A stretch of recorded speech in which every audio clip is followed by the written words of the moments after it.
What's up? It's Emily. Today we're taking our cues from the Dutch painter Rembrandt and a Roman goddess of war while practicing some serious hygiene. We're clearing and protecting our energy fields.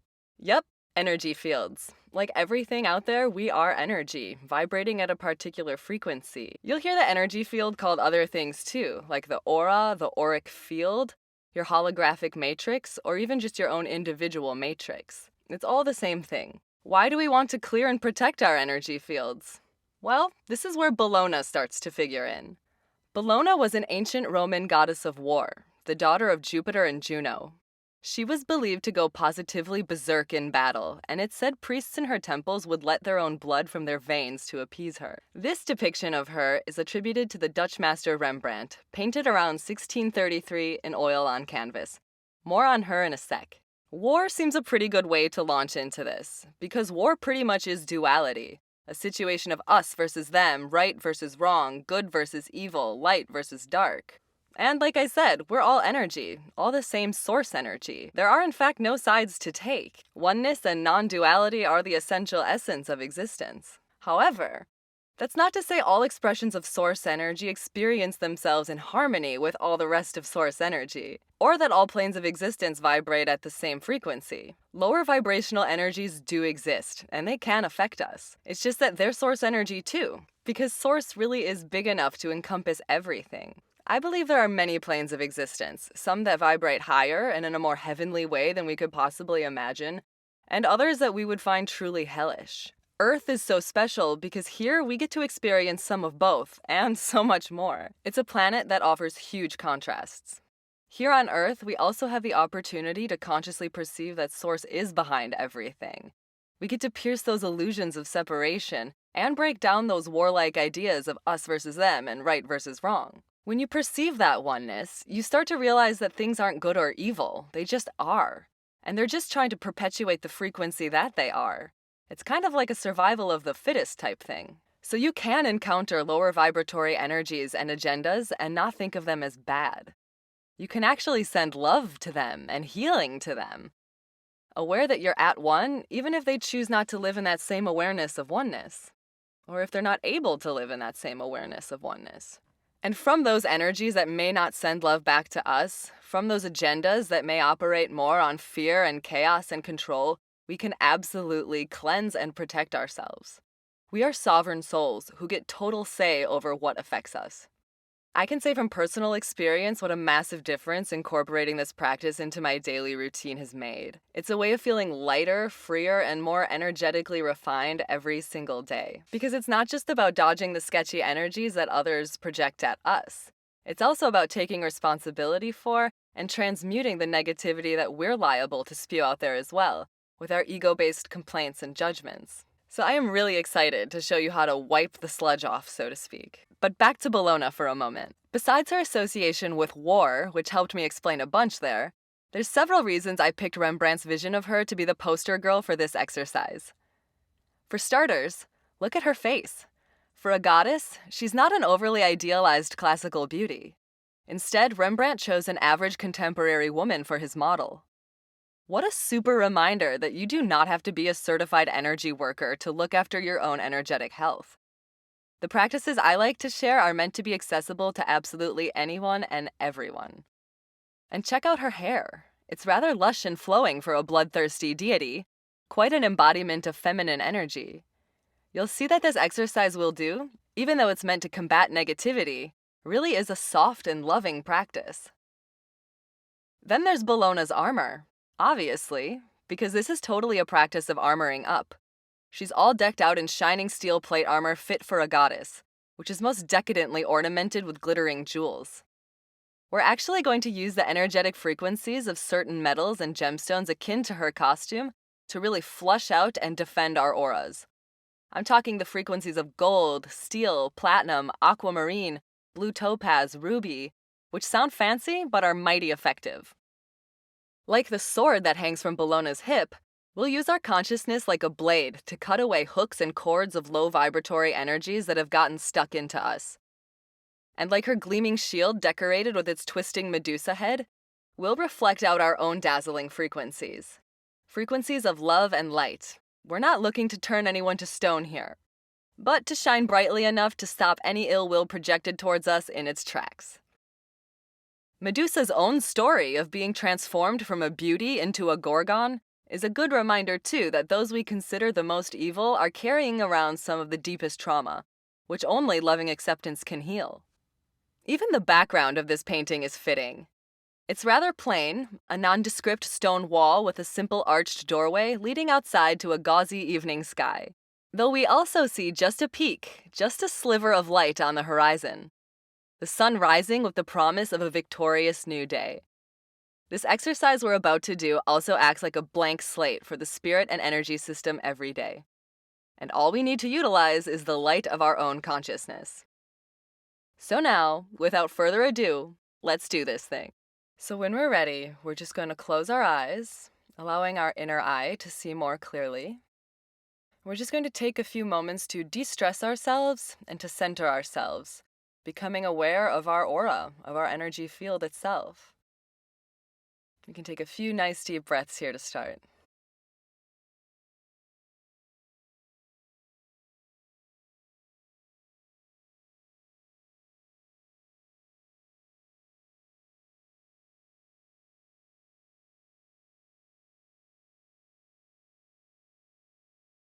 And now we're going to ask that any hooks of control, hooks that we have placed into others, or hooks of control that others have placed into us, we're going to ask that these are called back now with love.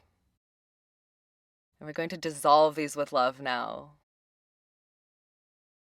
And we're also going to ask that any karma here be dissolved away as well, keeping in mind that karma is just what our ego is choosing to hold on to, day to day, lifetime to lifetime. Now we're going to become aware of any cords of lower vibratory energy in our aura. Any cords of fear, resentment, shame, guilt, obligation.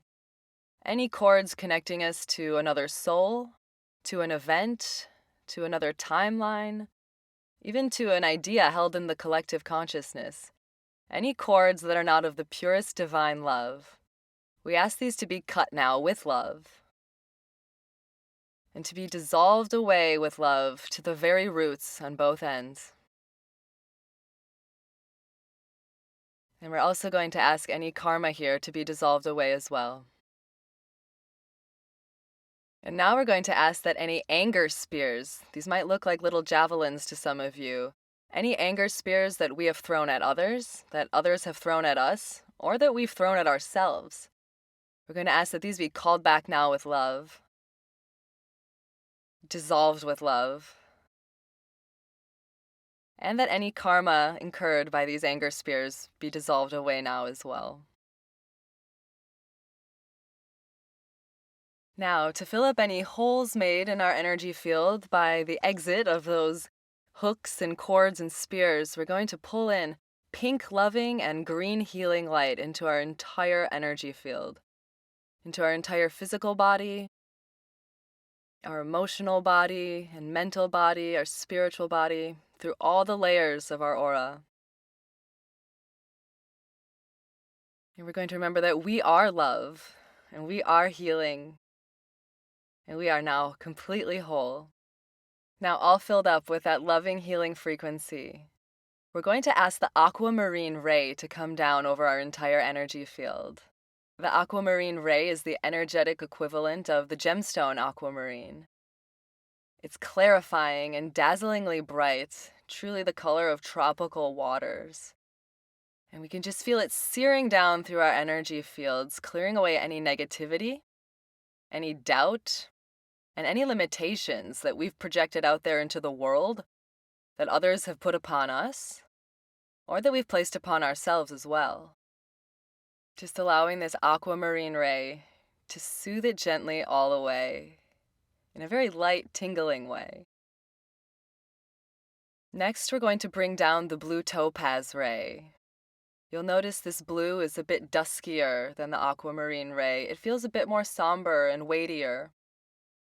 And we're going to ask this blue topaz ray to escort out any spirit attachments of others, any entities, any soul parts or soul fragments of others, anyone else's energy, affecting our energy field now.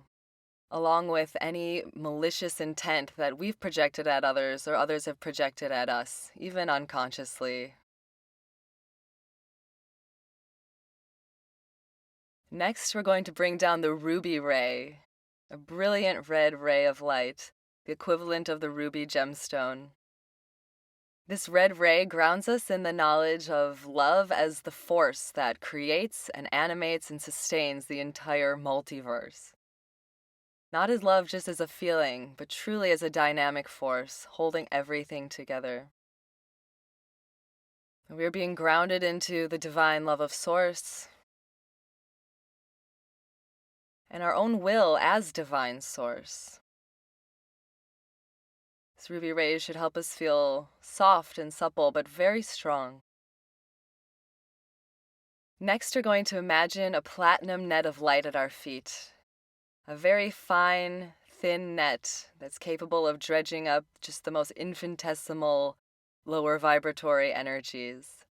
And we're going to bring this platinum net all the way up our energy field, sweeping it up as many times as we need. This platinum ray is a ray of soul illumination.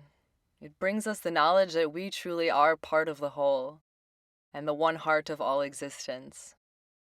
And as it continues to sweep up our energy fields, we're going to allow it to remove any debris, any discord, any density, any depressed energies as it just sweeps up and up and up. And now we're going to take a moment just to scan our energy fields for any off-world energies, any projections of negativity, any wiring technologies from off-world sources that can be removed now. We just ask these to go back to the light in our soul sovereignty. And now we're going to begin to draw a white ball of light over our energy fields, allowing it to encompass us, with us inside of it. The white of our guardian angels and of source energy, because white is actually not a color, but all colors at once being reflected outwards. Now we're going to cover this white ball of light with a green ball of light. Green, nature's ray, the universal healing color, the color of the elementals and of health. And now we're going to cover that with a violet-purple ball of light, the violet ray of transmutation of all negativity, of psychic prowess and protection. And now we place a golden ball of light over that, the golden light of soul sovereignty and of unified consciousness and of our soul's supreme expression.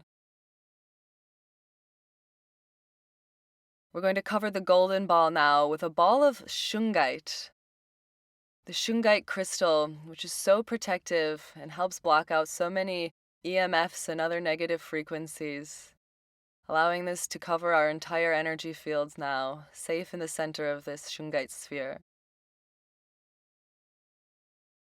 And now over the shungite we place the glittering ball of clear quartz. Clear quartz is an amplifier. It amplifies all the other healing frequencies that have come before it now. And we really can start to feel radiant and bright and secure in ourselves now. Lastly, we're going to imagine a ball of steel or another very hard metal, perhaps titanium if you like. We're going to place that over the clear quartz. And we notice that this steel or titanium ball has been polished to a mirrored finish, reflecting away any and all negativity, completely impenetrable to any energies we do not wish to let into our auric fields now. Just imagine it reflecting your surroundings back around you, yourself tucked safely inside.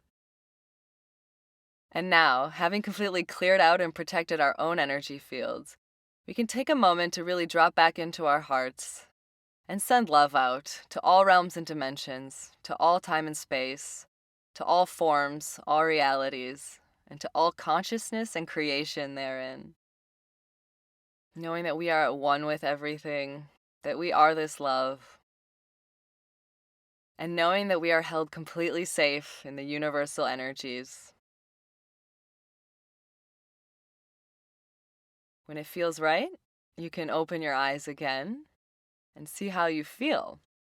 Again, Let me emphasize what an important practice this is for keeping weirdness at bay and for keeping our own weirdness in check.